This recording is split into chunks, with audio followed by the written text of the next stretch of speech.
Pro Football Today right here on SportsGrid. Kevin Walsh, Donnie Rightside, and Joe Lisi. And the NFL draft is it's up. You're on the clock. Mm-hmm. Tennessee Titans drafting number 1 overall.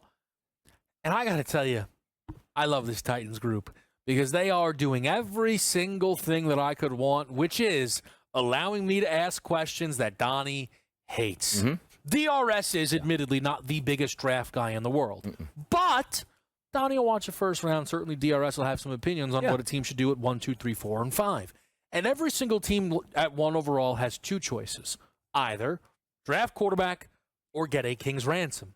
However, Donnie, I got to tell you, I think these Titans are considering Abdul Carter and Travis Hunter, and the odds are telling me they are. I better put in for that GM spot because they're going to fire another general manager in 2 years at this point, if that's what they're actually thinking about. I can't fault an organization by saying, look, we're a long way away. Let's get a king's ransom. Let's rebuild. But you stink, which is why you have the number 1 pick, which is why you need a quarterback. And if you don't draft a quarterback, you will continue to stink and set that cycle back here. I would be shocked if they trade out of this pick, or if they do trade, I'm like, you know what? We like Shador. You like Cam. You're going to take him. We'll trade back to 3. We'll get our guy and a king's ransom. I don't mind that. But there's no way when you stink and you need a quarterback, you're passing up on top quarterbacks. You can't do it. No, you can't, especially when they missed on the last 2 quarterbacks, Will Levis and Malik Willis. I mean, those 2 young quarterbacks were supposedly potentially and by the way, real quick on that, too, franchise. they weren't like number 1 picks. They were like, hey, let's go the 2nd and 3rd day. How'd that work out for them? Go ahead. So, and they traded out of the first round, right?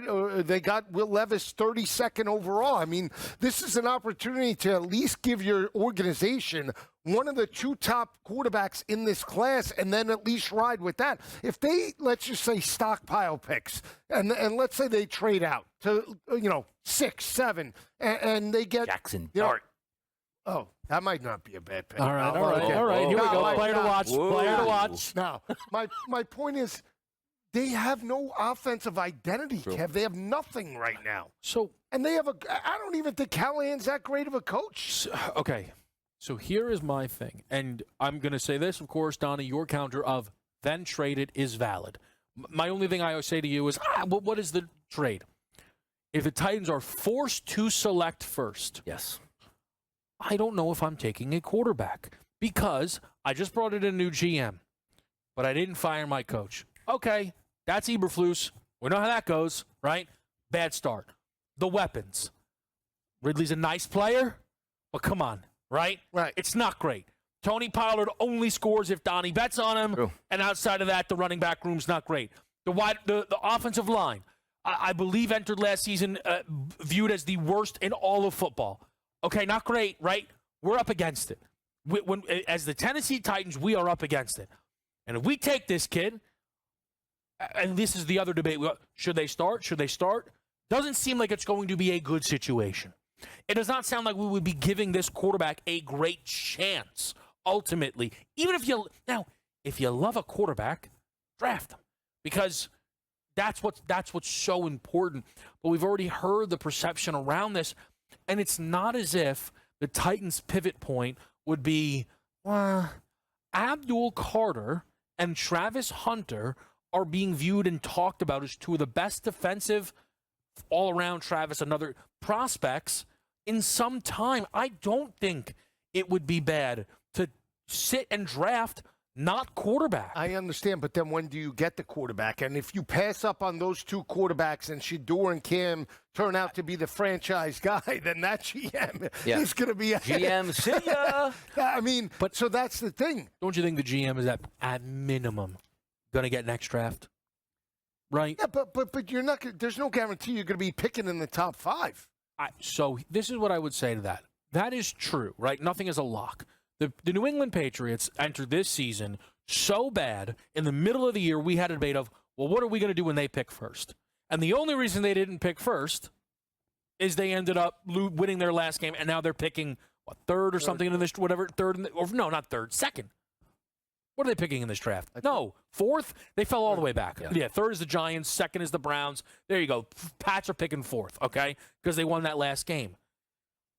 The Titans may not have the first pick. Lisi, if they don't take a quarterback and they don't foolishly pay Darnold $50 million, that's going to be a bottom 5 team in football next year. Is it not? Yeah, but again, I keep going back to this. Let's say you covered a quarterback, Arch Manning, or somebody in college. Yeah. That player gets hurt. There goes the game plan out the window. But when you're now, it's almost like tying up a bet for 2 years, right? We want that guy, so we're gonna stink for basically a year and a half with the hopes of being in the top 5 and get that guy. That guy blows out, an ACL in the middle part of the year, and now you're back stuck in zero, and you don't even have fans in the seats because the product is terrible. At least get the quarterback at Cam Ward and Shedeur Sanders. You sell your organization or a number one. Maybe it is Dart. I'm just saying, get the quarterback, right? Yeah. Put fans in the seats with optimism. If it doesn't work out, at least you gave it a shot. Those two quarterbacks, or Dart goes to another organization, and you take Abdul Carter or Travis Hunter, and your defense is still bad, what does that say about that then? But I for me, and I know I wouldn't, if I passed on quarterback, it doesn't matter how good they are. Because it's not as if it is what it is at that point, kind of thing, right? Like, Lisi, has anybody, think about how good Jaden was. Nobody has done what were the Bears doing? Like, you just kind of have to handle your situation. No, but the optimism with Caleb was that we knew going in that Eberflus was dead man walking. That situation was not ideal, right? In any other situation where you have no offensive identity, you have nobody outside of Ridley and Tony Pollard. You basically have a UFL roster. I mean, you have to get the best guy in there to at least build it. I mean, otherwise you're going to be stuck in mediocrity you got for an like offensive 4 guy or as the 5 head years. coach. It's not like you have a defense like Eberflus. Like, let's get Abdul Carter. My defense will be great. Like, no, you need to start with a quarterback. And by the way, Cam Ward is a really good quarterback. We're not guaranteeing he's going to have unbelievable NFL success, but when you land the top spot and like, we could get Cam Ward, like, that should be a part. Like, yeah, we can make this work.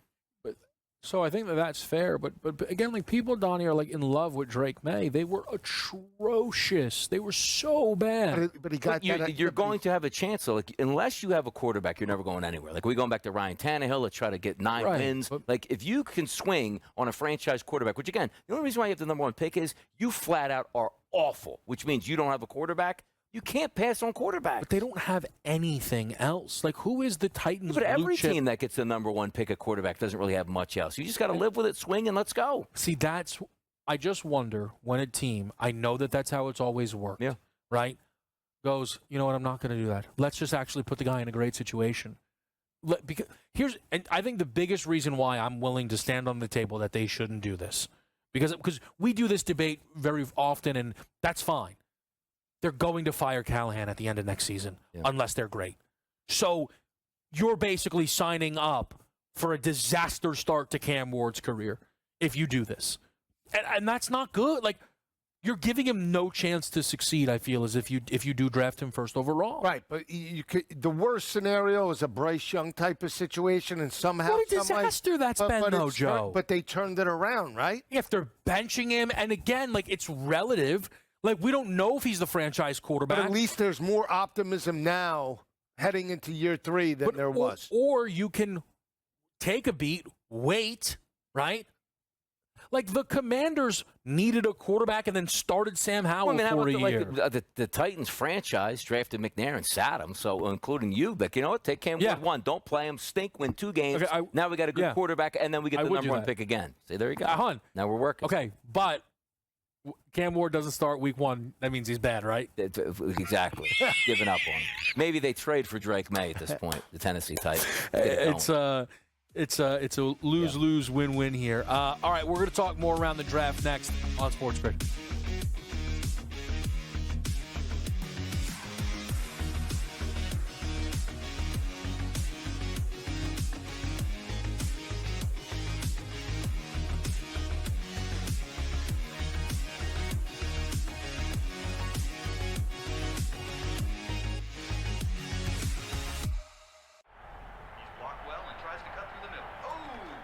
Your gut says Miami is going to win, and you should take the over.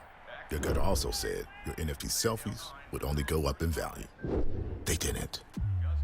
But your head is on SportsGrid and knows the QB is in concussion protocol. The backup has a 45 QBR against the zone coverage. the New York team has the most sacks in the league. So yeah, trust your head. It's smarter to be on SportsGrid. You want me to solve all this tush-push and fourth down malarkey that goes on with the officials? Here's a crazy idea. Get rid of the worst rule in the NFL, and that is forward progress. How about this? Where I knock your ass on the ground is where the ball goes, period. Let's end this whole conversation. Like, if I drop you back 4 yards, then you lost 4 yards. If we get rid of forward progress, this tush-push and everything else is taken care of. Where I put your tail on the ground is where the ball goes. End of conversation. It's the dumbest rule and the most arbitrary rule. The only thing that is a worse call in the NFL than forward progress is the punt that goes out of bounds when you watch the official walk down the sideline having absolutely no clue where that ball crossed over. All I can think of is that Price is Right game go do-de-do-de-do, do-de-do-de-do, as he's walking down the sideline, arbitrarily trying to figure out where the ball crossed over because he's got no clue. The Early Line, only on SportsGrid. There is going to be an energy to game time decisions that you will feel night in and night out. We're going to go through every single thing, and I've got a great team behind me that's going to help me get the job done. I want this to be the place that people come to. We are going to hit every single one of those markets that you need to know about. There is not going to be a better place, I promise you, than Game Time Decisions. We will have everything at our disposal, and we will use that to our advantage. I'm Kevin Walsh. Tune into Game Time Decisions from 6 to 8 p.m. Eastern on SportsGrid.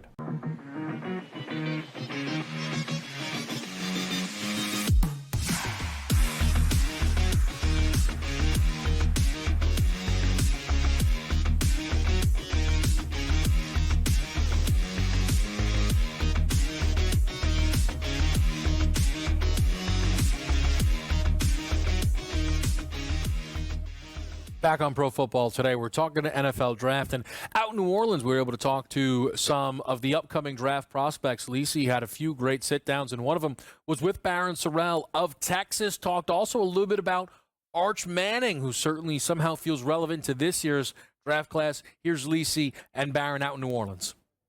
Live from Radio Row, SportsGrid's coverage of Super Bowl 59 continues. Joe Lisi alongside Barron Sorrell of Texas, edge rusher, linebacker.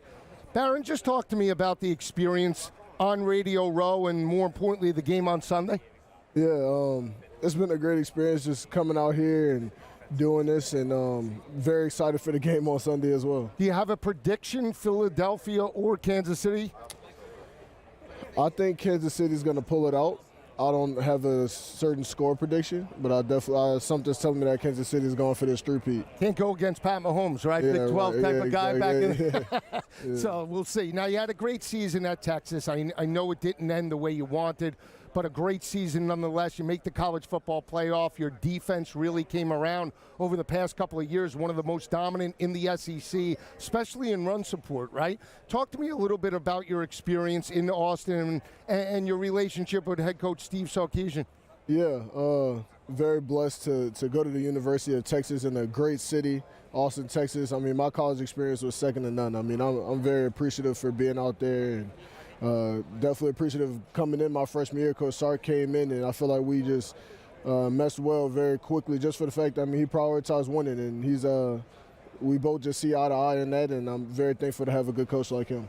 What was it in terms of the transition, moving from the Big 12 to the SEC, right? You went toe-to-toe. A couple of years ago, your team knocked off Alabama in Tuscaloosa. That really set the stage for the college football playoff, the game against Washington. And then fast forward to this year, you just had a dynamic regular season. What was that like, moving conferences, right, from the Big 12 to the SEC? Yeah, well, we left the Big 12 on a good note. I mean, we called it our farewell tour, and we definitely completed the mission there, and that set us up for the next season. But like you said, I mean, playing Tuscaloosa, going to Tuscaloosa, getting that win, and then the year before my sophomore year, Alabama comes to Austin, Texas. So we definitely had the experience of playing these type of teams, but just knowing that it's going to be on a week-to-week basis, and we needed to step it up. And, I mean, obviously we won the Big 12, we won the conference championship that year, but we knew that was going to take more going into the SEC because, I mean, the competition is there week in and week out, and we experienced that this week. But we still got to the goal of making it to the conference championship. Didn't win and finish the way we wanted to, but making it there, realizing that a lot of other teams wasn't playing that week is definitely a blessing, and that just goes to the hard work and buy-in that we had from the guys. You're heading into the NFL draft in a couple of months, right? In terms of your play, your style, you're athletic, you're big, you can run sideline to sideline. Is there a specific player that you sort of believe that you can be like in terms of the next level? Yeah, I definitely think I'm my own player, and I think that's why I had the success I've been having up until this point. But I feel like you could definitely learn a lot of different things from a multitude of guys, and I feel like that's what I've been doing. I mean, I watch guys like Max Crosby. I watch guys like Myles Garrett. I watch a little bit of T.J. Watt, kind of guys with similar body types, but I just try to take something and learn from each and every one of them. I have to ask you, because you went to Texas, right? Teammates Quinn Ewers, Arch Manning, right? You watched both of them play. Thoughts about both of those quarterbacks on the next level? Yeah, I mean, I've been fortunate to be around two very good quarterbacks, and I'm very excited for Quinn to see what he's going to do in this upcoming process of his life. But I'm also excited to see my boy Arch back in Austin. I mean, he's from New Orleans, so I know he got that dog in him, and I feel like everybody's been surprised about the type of swagger and stuff that he have. But, I mean, when you come from New Orleans, I mean, I just feel like it come natural. And watching him just go about the things the way he did these last couple of years, I'm very excited to see what he does with the program. Well, Austin does it right? Go big or go home. Everything is big, right? What is the experience like playing in Darrell Royal Stadium? To walk out, hook 'em horns. What does that just encompass for you as a former player of a great college? Yeah, man, it's definitely a blessing. I mean, the experiences that I had playing for the University of Texas is second to none.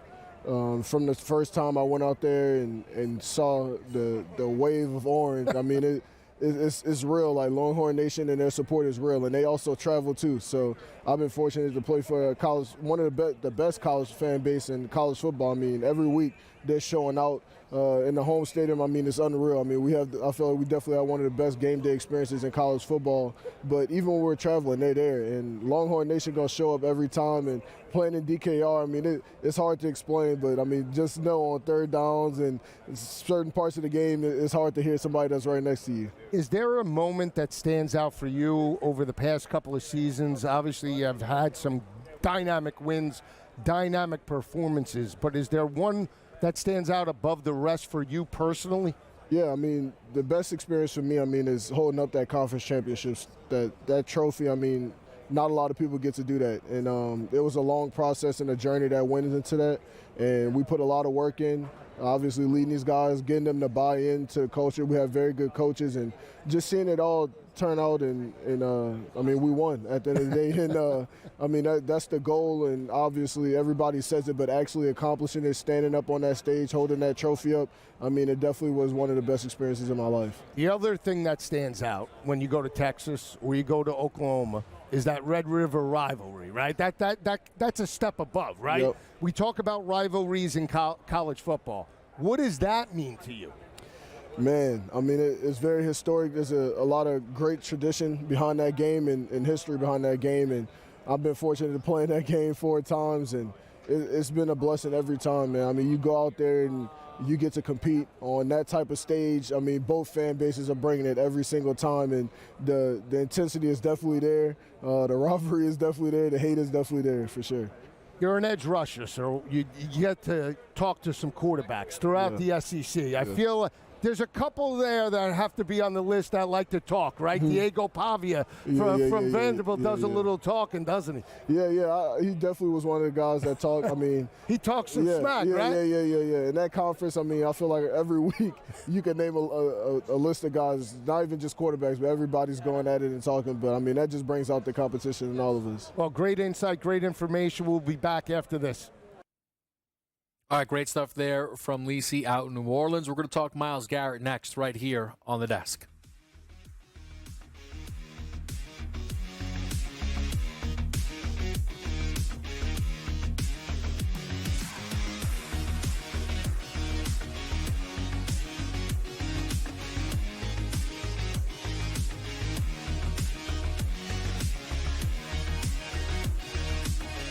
There is going to be an energy to game time decisions that you will feel night in and night out. We're going to go through every single thing, and I've got a great team behind me that's going to help me get the job done. I want this to be the place that people come to. We are going to hit every single one of those markets that you need to know about. There is not going to be a better place, I promise you, than Game Time Decisions. We will have everything at our disposal, and we will use that to our advantage. I'm Kevin Walsh. Tune into Game Time Decisions from 6 to 8 p.m. Eastern on SportsGrid. Your gut says Miami is going to win, and you should take the over. Your gut also said your NFT selfies would only go up in value. They didn't. But your head is on SportsGrid and knows the QB is in concussion protocol. The backup has a 45 QBR against the zone coverage. The New York D has the most sacks in the league. So yeah, trust your head.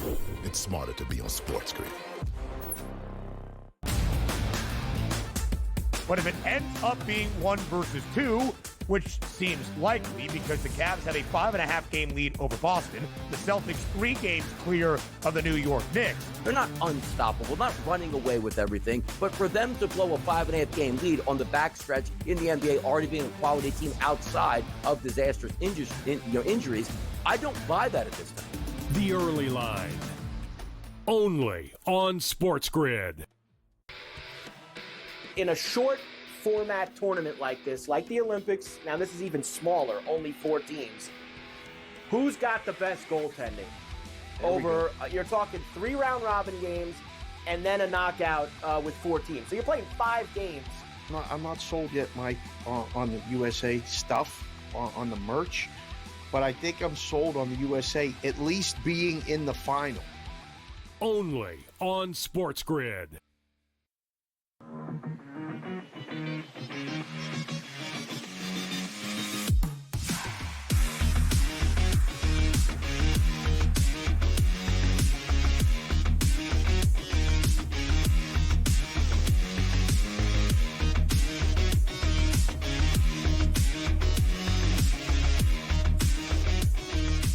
Joe Lisi, Donnie Rightside, and Kevin Walsh. It's Pro Football Today on SportsGrid. And NFL offseason is going to have a lot of interesting winds and turns. The quarterback position always dominates the conversation. But Myles Garrett requested a trade.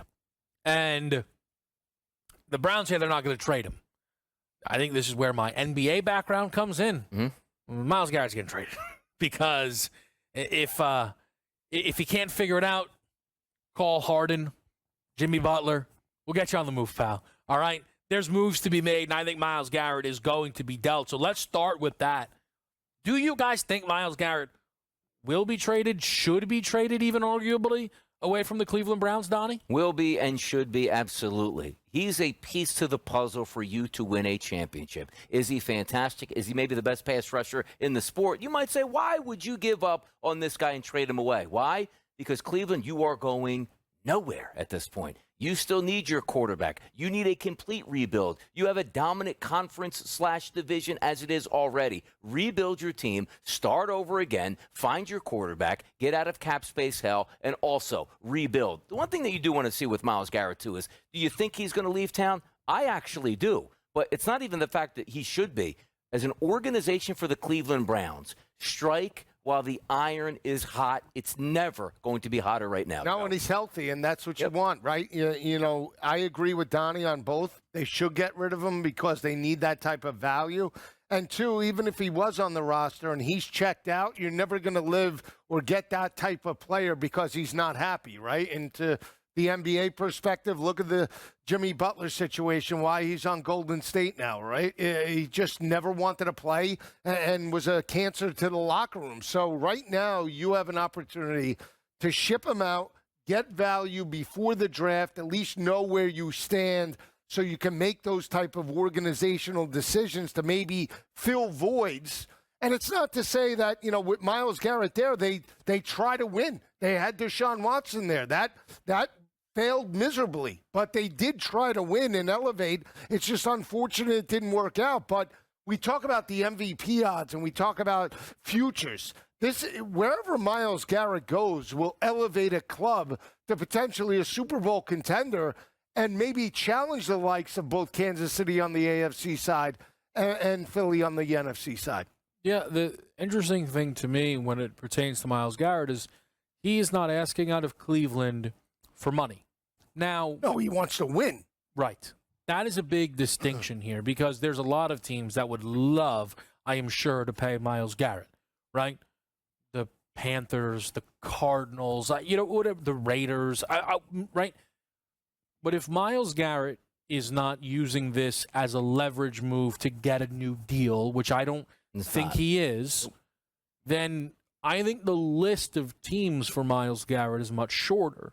This isn't a 16-team list, right? Right. This is Myles Garrett saying, okay, I'd love to go to Kansas City. That'd be great. Philly, cool. Detroit, Baltimore, Washington, Buffalo. I think Washington's like the cut line. To be honest, I think they had a great season, conference championship game. I bet players around the league love Jaden Daniels. That's probably about the cut line, I imagine. Is there a team or two, Donnie, that kind of jumps off the page for you? The Buffalo Bills right away. Like you just saw, how do you beat the Kansas City Chiefs, which they struggle to do it? Smash the pocket repeatedly. There is no perfect offseason move that you can make for the Buffalo Bills than going out and get this player. I told you, look, I would like another wide receiver. Maybe if I have to replace the running back, that's fine. But you start with me for the Buffalo Bills on a player that's like, you know what? No matter what happens in this game, I'm crushing that quarterback. Yeah. That's all you need to see because the pathway to victory in the AFC, you just watch the blueprint by the Philadelphia Eagles. Absolutely smash the pocket without blitzing. This guy will do that. I would say outside the Commanders, Green Bay, I don't know if they'll do it, but Green Bay is a pretty good fit. They need defensive help. If they could keep Rashawn Gary and add Myles Garrett, that and you would get be, him out of conference, too. Yeah. I mean, if they, Green Bay, that's not a Green Bay move for the most part. But if they were to go all in, I think it would be a great fit, and they are a contender, not just in the North, but in the NFC. I think it's very likely he ends up with an NFC team because I think there will be many contenders. I think deals will be even, like Cincinnati will call, they will get hung up on, right? Things like that. I think what stands out to me is the 49ers have the 11th pick.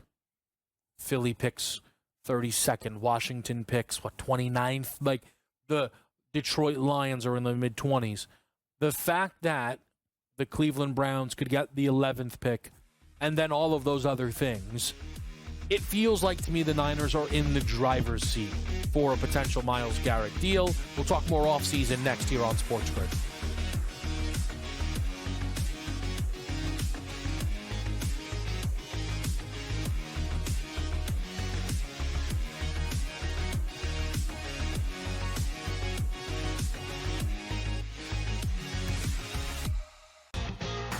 Slow play, drum beat grows louder and louder every week to the point now that they're making overt references to it on the broadcast. So there's plenty of other guys that have to get faster. Tom definitely is more deliberate in his conversations, always has been since he's been on tour. I just think about Joe Skovron, when those two started working together, how their conversations always seem to just keep on going and going. The Smiley Show, only on SportsGrid. At some point, these 80s are to learn, we don't need to hire ex-NBA guys. I need guys with college experience, who's gone out and recruited, who knows how to develop talent. NBA guys with no college experience don't work in college basketball. I understand they run NBA-style offenses, but it doesn't mean they can run college programs. Betting above the rim, only on SportsGrid. In a short format tournament like this, like the Olympics, now this is even smaller, only 4 teams, who's got the best goaltending? Over, you're talking 3 round robin games and then a knockout with 4 teams. So you're playing 5 games. I'm not sold yet, Mike, on the USA stuff, on the merch, but I think I'm sold on the USA at least being in the final. Only on SportsGrid. Patino himself, in a clip that we just played, said basically the stats are not backing up the team's wins. St. John's is offensive glass. That's where a lot of opportunities for St. John's came from. St. John's does not shoot the basketball well. It might even be fair to say they shoot it poorly. They were 3 of 16 from deep last night. But it doesn't seem to matter to them. Newswire. Only on SportsGrid.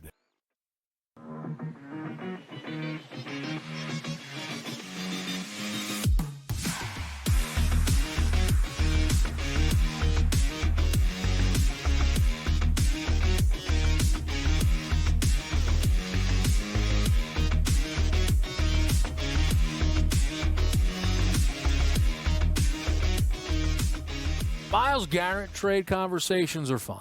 Someone's going to get a superstar. A superstar is going to go to a great winning situation, most likely. If he ends up going against your favorite team or a team you want to back, that's not going to be so fun. Aaron Rodgers conversations? I don't know. I don't know what we're doing. I mean, the Jets have not only told Rodgers he's not coming back, they've released official statements that he's not coming back. There's the Jets side of this. There's the Rodgers side of this, and it's the Rodgers side that is going to dominate the headlines because he's Aaron Rodgers. He's a future first ballot Hall of Famer. He's a 4-time league MVP. He's a Super Bowl champion, Super Bowl MVP. Now, he's not, done a lot of high-level winning, certainly since leaving Green Bay, but he is still Aaron Rodgers. You would think somebody would want to bring Rodgers in. Is there going to be a situation that Rodgers is as excited about as he was about the Jets, where going into that job, the MO was, whoa, this is a legitimate Super Bowl contender because they just needed good quarterback play, and Rodgers should get them at least good quarterback play? Obviously, tears his, Achilles immediately against Buffalo 2 years ago, and then this past season, it was just a nightmare. They fire Robert Saleh. Everything that could possibly go wrong, it felt like, went wrong outside of health, which maybe made it even more difficult. So, Lisi, is there a spot for you where Aaron Rodgers playing quarterback next year makes sense? We talked about it on this desk. San Francisco, if they don't choose to sign Brock Purdy to $65 million, that makes sense. Mm-hmm. Would they want that? He's a veteran quarterback that gives you an opportunity as long as he doesn't turn the football over with the pieces around them. Yeah, it's a pretty good fit, right? And we talk about Rodgers respecting the organization. If he did go back to California, I think he would respect Lynch and Shanahan more than he did in New York. The other factor or fit maybe is stay in New York. Do they go and roll a flyer with Brian Daboll if they want Matt Stafford? Do they do and take a flyer on Aaron Rodgers?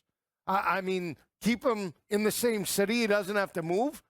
That would be the reason why I say the Giants is because Brian Daboll has a make it or break it year, right? He has to get his guy, and he has to develop him, and he has to win games. If he doesn't do that, he's not going to be the coach next year, especially knowing how the situation with Saquon Barkley played out with not just the GM, but the coach overall. And now you're under 500 again. So those would be the two options for me outside of, a Tennessee that has the number one overall pick. I can't see him really going anywhere else. Yeah, the tough part about it is Aaron Rodgers went to the perfect situation, maybe one of the most talented rosters in the NFL. Now, granted, he did get injured the 1 year. It wasn't his fault, but then he comes back healthy, and the team was horrible. Like a great defense and and they were horrible. And he submarined the head coach on both ends of it and just went over the general manager's head, got him fired to the head coach, to the owner, only to find out they had a new coach. And the coach like, yeah, I don't want to deal with any of this. You're out of here. So if he goes to San Francisco and you can protect him with a dominant running game, but what are we talking about at that point? Like we want him to be protected by a dominant running game when he's supposed to be one of the best quarterbacks in football? And let's just say you're hearing the rumors like, oh, perfect spot would be in Vegas. Why would Vegas do this? To win 6 games instead of 4 games and ruin everything about their future? It's almost like he's a decent enough quarterback to ruin your franchise's draft position. Horrible situation all the way around. If there was one team, it would be the Niners. And to me, I don't even think that is a fit at that point. Yeah, I don't think so. I have said I would be very interested in the Niners' futures if he ended up their quarterback because I think the numbers would go the other direction. I think that could allow them to make some big moves. We just talked about Myles Garrett. And I think Brock Purdy is better than Aaron Rodgers at this point. I just don't know if the gap is as big as maybe the books would perceive it if that played out. I also think Brock Purdy is going to end up back with San Francisco. Just as we sit here, it doesn't feel like that's going to be on the board. You mentioned the Raiders, Donnie, and that is something that I will agree with you with. The Vegas Raiders this season going out and getting a quarterback to win not enough games, but too many games is not great. But also, I think that's exactly what they want. I don't know what the Rodgers-Brady relationship is. I don't know if that would factor in. I don't think Vegas is going to happen, but that description feels like how this is going to go for Rodgers. He's going to go somewhere who'd probably be better off not doing it, but they will. What's odd, though, is does Rodgers have a desire? Let's use Vegas. Does he have a desire to play enough where he would go to a situation where he's like, well, we're probably not going to win? No. No. Like, why would you do that at this stage of his career? I just want more numbers with no chance at a ring. No. Like, he basically chose the Jets because, like, hey, man, I get out of Green Bay, actually going to a better spot at this point. So there is now one spot that seems like it could be parting for him. Steelers. Pittsburgh. It's a head scratcher, but if Stafford leaves the Rams, I don't see why McVay wouldn't. McVay's going to make some phone calls, right? Like, they should be able to get Rodgers on the absolute minimum. Like, if the Rams call him, he should be like, now, what do I have to pay to get inside that locker room to be quarterback for Sean McVay this year? I'm just saying, if the Rams job is open because Stafford says, I want to go play in New York with family, whatever, okay. Like, don't you think, Donnie, that Rodgers phone call gets made? It does, but also from a Rodgers standpoint, like, we understand that he wants to get paid $1 million next year. Yeah. Like, why would he play at that point? Guys used to make it 50, 60, 70 million. I don't think he loves the game that much, to be honest. The guy wanted to be a Jeopardy, participant / host 2 years ago. Well, I mean, Russell Wilson paid for that much. I don't know. Like, maybe Russ did that. Russ did that, though, right? But I think Russ still had a paycheck coming. Like, I don't know if Rodgers has a paycheck. I think it's dead cap money paycheck. Listen, Rodgers isn't hurting for coin. He's not. That's why I just like, hey, pay me a lot of money to also game manage. It's going to get under his nerves. Like, let's just say he goes to San Francisco. Hey, kid, 16 passes a game. He's like, that's not what I signed up for. Audible, red, blue, red, blue. Like, what are you doing out there? You're submarining our season now. I imagine if he ended up with a Shanahan or a McVay, he would act much differently than how he ended. I actually would love to. It'd be fun to watch it play out, but yeah. He's only getting older, too, at this point. 100%. Yeah. The Rams now feel like the lesser version of the Niners situation because somehow the Niners are going to bring Brock back and the Rams are going to let Stafford go. Because the Pittsburgh cannot be serious. He would get buried in Pittsburgh in that pocket. Let me 32 degrees in December. Just unsnapping his chin strap all day long. What would George Pickens do with that situation? Man, goodness. You think AJ's bad in Philly? I feel as if Rodgers showed up in Pittsburgh, that would be the tipping point for Tomlin, where he would actually have to win like 12 games in a playoff game. Or otherwise the fans would be like, nope, we can't do this anymore, man. Like, there's no way you're making us sit through a season of Rodgers. I tell you what, Rodgers getting in there, though. Finally, Tomlin goes under 500. I mean, are we sure Rodgers is even a Hall of Famer at that point? That would be a conversation. I'm telling you, though, but if there's one spot you would like to see him out just for fun, it would be Pittsburgh, though. Like, we tried to get Wentz in Pittsburgh. We're always trying to have fun in Pittsburgh. It's like our fun team. Carson Wentz buy those Super Bowl tickets. Human turnover machine. What are you talking about? 27 touchdowns to 7 interceptions back with Indianapolis. All right. 2020, best year I've ever seen out of quarterback. Carson Wentz leads into the playoffs. Any other questions? questions? Green Beckham. Yeah. I mean, what are you not understanding? Guy didn't get a chance. Ran out of drinking the green Kool-Aid over there. That guy's made 2 Super Bowls, Carson Wentz. Yep. Eagles won both of them. He's got a ring, Joe. He's like this. Yeah. That's right. Human turnover machine. That's some way to describe Carson Wentz. Wow, I expected better out of you. All right. You'd rather Justin Fields at quarterback over Carson Wentz? Yes. Oh, come on. You can't be serious. Way we do it. All right. Winner. Yeah. We're going to take a break right here on the desk. When we do come back, though, there are a lot of wide receivers that are going to get on the move. There's a Devontae Adams situation. Does Devontae even make his own decisions, or does he just go wherever Rodgers wants to go? Deebo Samuel is actually going to get traded, I think, this time. Cooked. And Cooper Kupp would, again, one of the all-time, I'm unrequesting a trade. They're trading me, and I'm telling them, stop. There's nothing I can do. They're going to deal me. We'll talk about that all next.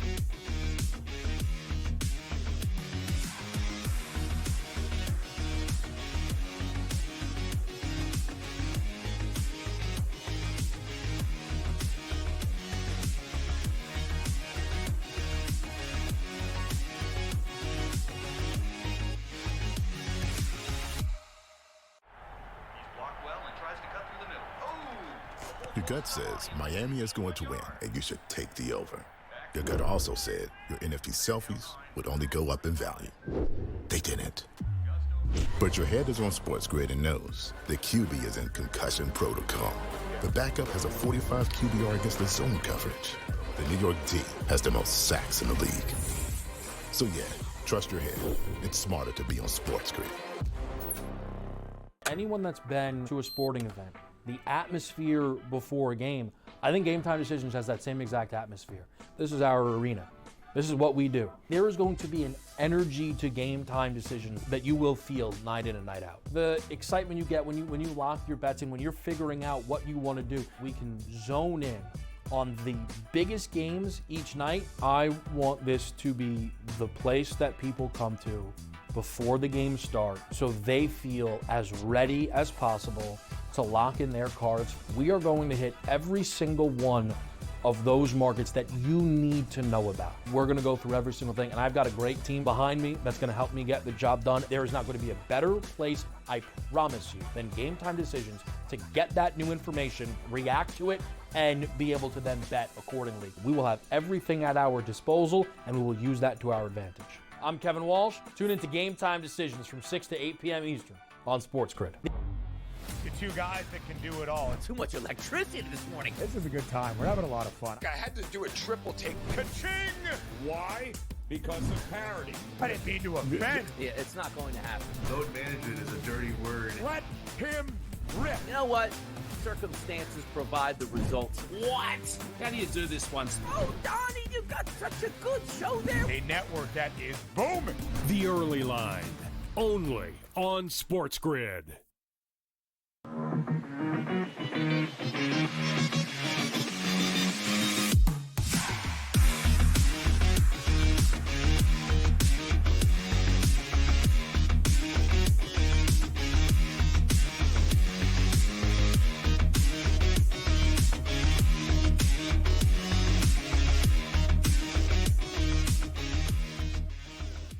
Pro Football Today, we're back with you right here, talking the wide receiver position. We'll do the Davante Adams piece of this first. Odds Davante Adams goes wherever Aaron Rodgers goes? No. Oh. I don't think so. Okay. No, I don't. Maybe I'm just like too simple-minded in this instance. It seems like that's all anybody can imagine. I don't think he should. I'm not saying it's a great move. I don't think he does. I think there's more of an appetite for Davante Adams than Rodgers. Well, it's easier, right? There were talks about him potentially going back with the wide receiver core in Green Bay, and he was open to that, he said. Yeah. That was even before the Aaron Rodgers situation. Yeah. But, I mean, there's a number of teams. He can't be a pure number one anymore, but he could be that, I think he's better than DeAndre Hopkins was. Yeah. So, on a team like the Chiefs or even the Bills, I think is a pretty good fit for Davante Adams. I mean, knowing that they still need wide receiver help. So not to jump ahead, but let's take this trio. Davante, Debo, Kupp. Heading into next season, if you're a contender, you're looking to where are you ranking that trio? Are all three, we're checking out health-wise, 100%. They're all healthy, no lingering. Healthy by week one. They're healthy coming into the year, but yes, your trust in them finishing the season you should factor in.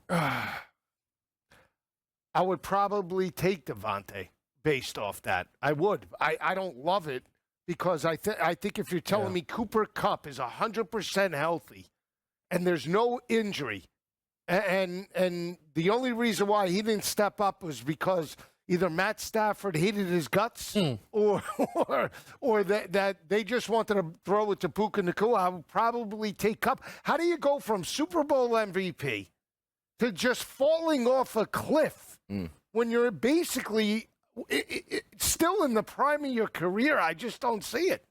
Yeah, by the way, Debo, too, from the prime in the Super Bowl dancing with the beatbox guy. Now, he's going to be holding the beatbox at this point now, not playing anymore. He's checked out. He got the money and something happened because when you start turning the football over and you're dropping passes that are easy touchdowns, that means either a lack of focus, lack of conditioning, you're not taking the game serious. Something is checked out on your end. Mm-hmm. I haven't seen that out of Cooper Kupp. Every throw that potentially went Kupp's way, he caught, right? We saw one pass play, he caught it.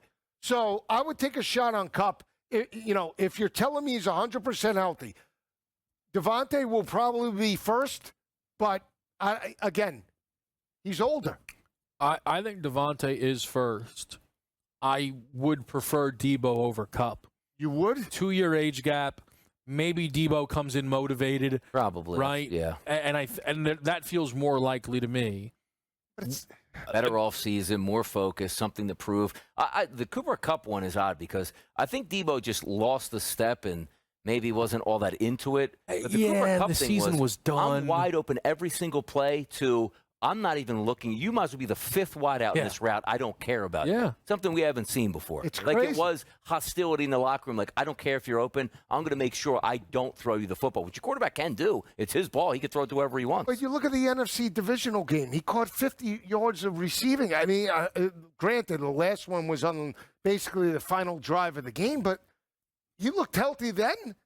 Yeah, but I mean, not to get too deep, Right. I think the Rams' offensive performance is something that has got lost in the shuffle. Yeah. They were atrocious all game and then had one garbage time touchdown, and then all of a sudden they were like, oh, wow, we could win this game. Like, people were like, oh, Stafford was awful in that football game. He was terrible in that We sat game. on this desk and watched Stafford multiple times on primetime. Never looked Kupp's way. That's my That was thing. the joke at the desk. Like, what, is he playing? I think Is he that's in? why Kupp is probably so frustrated about leaving.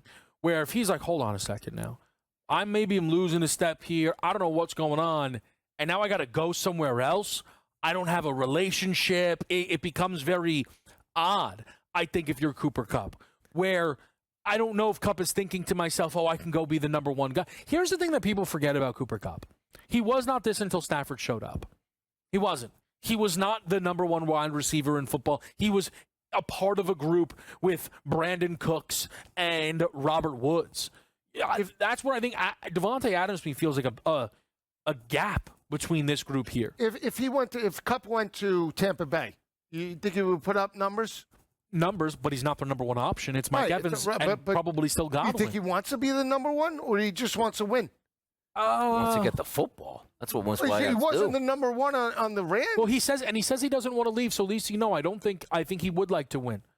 I think he would like to win. I think he probably. And that's why he wants to stay there. He probably thinks to himself, I can do well enough. I'll throw this name out here since we are talking wide receivers. T. Higgins. Yeah. Patriot. I am starting to feel like Burrow is going to accidentally bully this team into paying T. Higgins, and I don't think they should. And I don't think that's because I think Higgins is bad, but I just don't think that's a good allocation of funds. But the only thing I've said about T. Higgins, too, is like there's something a little bit off with T and his agent who accepted the deal for a franchise tag when every single player got paid but him. And he's like, yeah, cool, man. Coming back, and I'll play this year and see what happens. There is so much money that's going to be on the table where teams – the free agent market is not that good. He is the top of the table. There are teams dying for wide receivers. Yeah. He's going to put it this way. He's going to get a number that people go like, oh, my goodness, like out of control. There's no way he is going to stay because, if he stays for top money, Jamar Chase goes, watch my money. But they now. both have no the way. same agent, I thought. Well, then, honestly, they should really make sure that Higgins gets out of there. I'm just saying. T. There's Higgins, no way they're coming back. Where would T. Higgins fit from an NFC Green Bay, right Green Bay away. would be a good spot, yeah. Green Bay right away just jumps off the card. They don't have a real number one. As much as, there was aspects of that team. Washington would be good. They got money to spend. Why are you more in on a Washington fit than a Green Bay fit? Because I am concerned from that aspect. LaFleur had a run mentality for the most part. So you're saying for T, he may not shine as much as he would in Washington. Correct. That's I think interesting. outside of McLaurin, you put T. Higgins with McLaurin, similar offense to what Burrow had. And all of a sudden, it sounds like a hot take. That's how we'll button this up here. It'll sell me something. Off-season hot take. The boys have been in the lab cooking, thinking, for minutes. Wondering. Let's talk about that as we button it up here on Pro Football Today.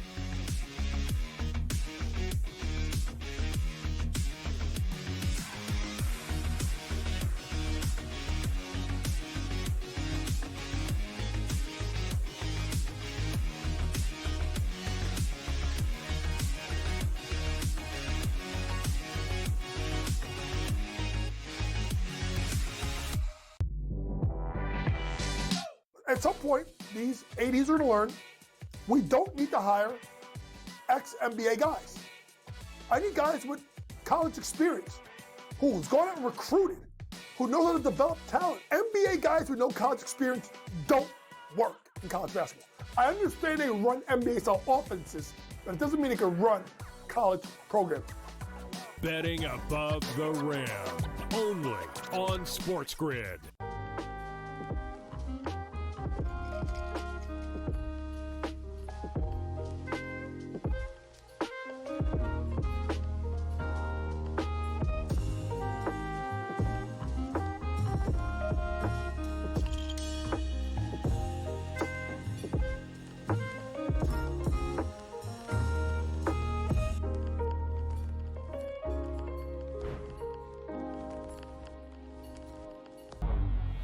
Two guys that can do it all. Too much electricity this morning. This is a good time. We're having a lot of fun. I had to do a triple take. Ka-ching!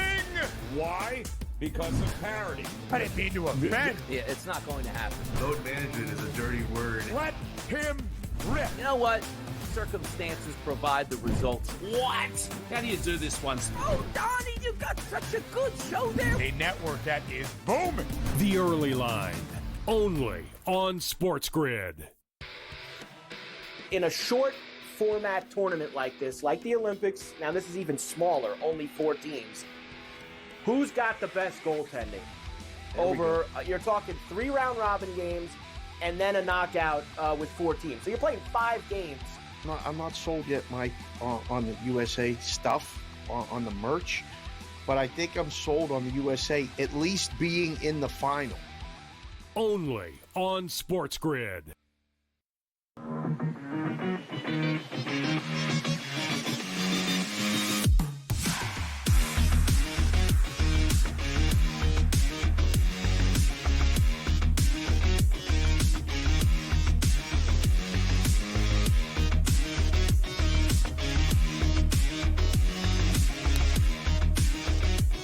No better way to end it. The Pro Football Today season comes to a close. Kevin Walsh, Donnie Rightside, Joe Lisi with a sell me something. These are hidden.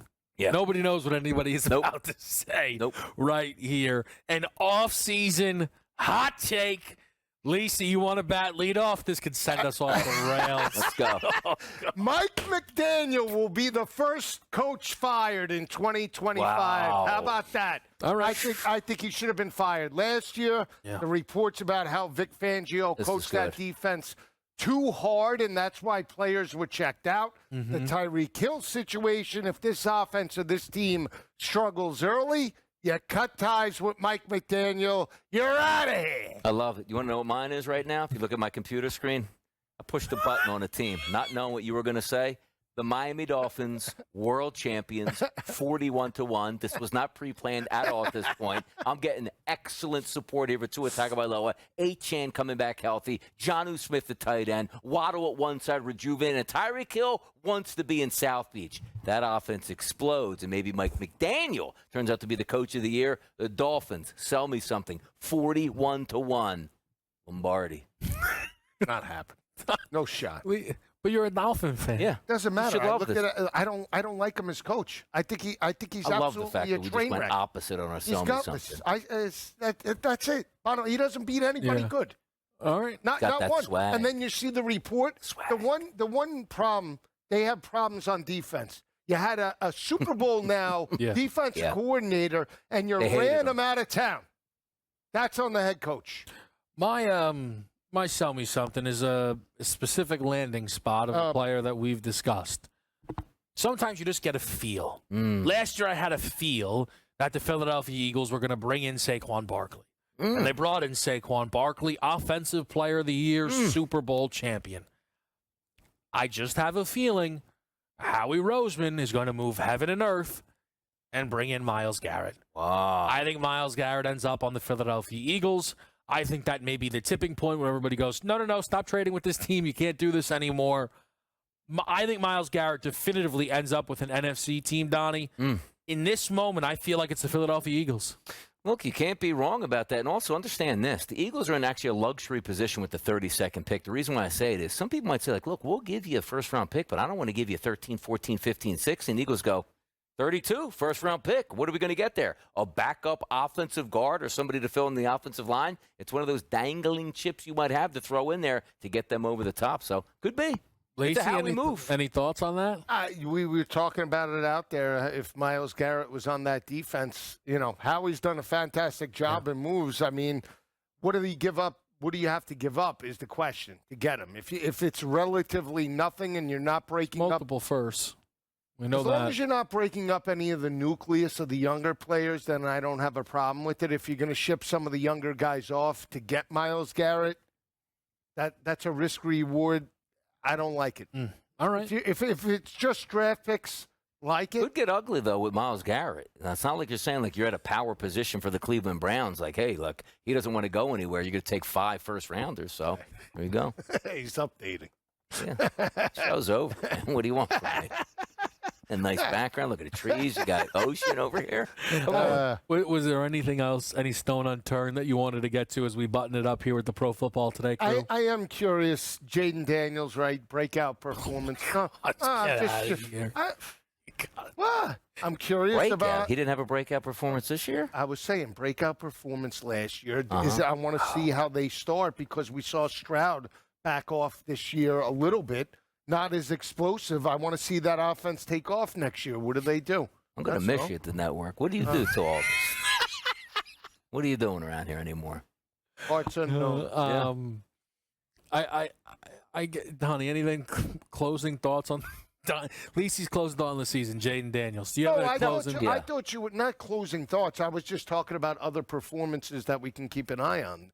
For next year. Closing thoughts for me, I mean, being with these two guys all year long, what fun we had. The Eagles ride all the way through. The laughs, the good times, Monday Night Football, Thursday Night Football, Sunday action in the building. It was a long football season. My goodness, where did it go? It was so fast. Why? Because it was fun. I hope you guys out there see how much fun we have on the panel. Really enjoy this stuff. Yeah. That was beautifully said. Yeah. That was beautifully said. I is really enjoyed working with the both of you. You guys are the best. The only thing I'll say is pressure's on.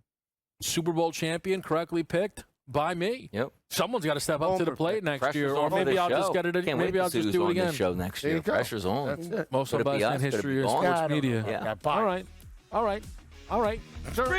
We end the year in the data bank. Pro Football Today. We'll see you next season.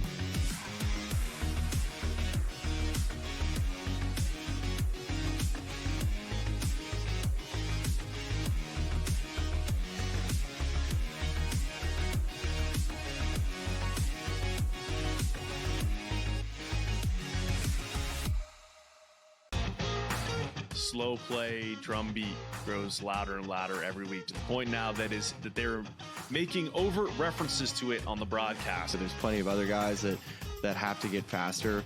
Tom definitely is more deliberate in his conversations, always has been since he's been on tour. I just think about Just Govern, when those two started working together, how their conversations always seem to just keep on going and going. The Smiley Show, only on SportsGrid.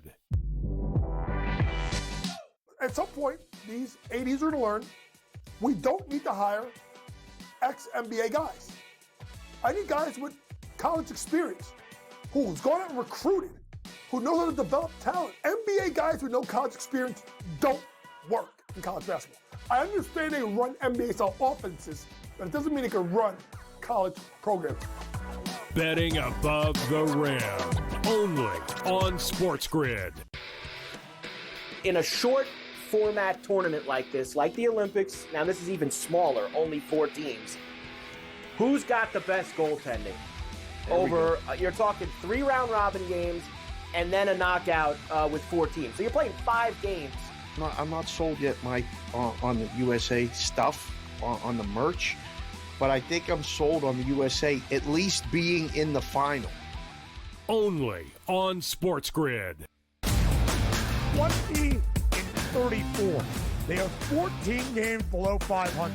Any given night, you have no idea who is going to play for Philadelphia. Embiid has missed so many more games than he has actually played this year. I will not bet on the Ravens to win the Super Bowl. I will not bet on the Ravens to win the Super Bowl. I will not bet on the Ravens because for the last 4 years now, I do it every year, and I want to hit myself in the head with a bat. The Early Line, only on SportsGrid.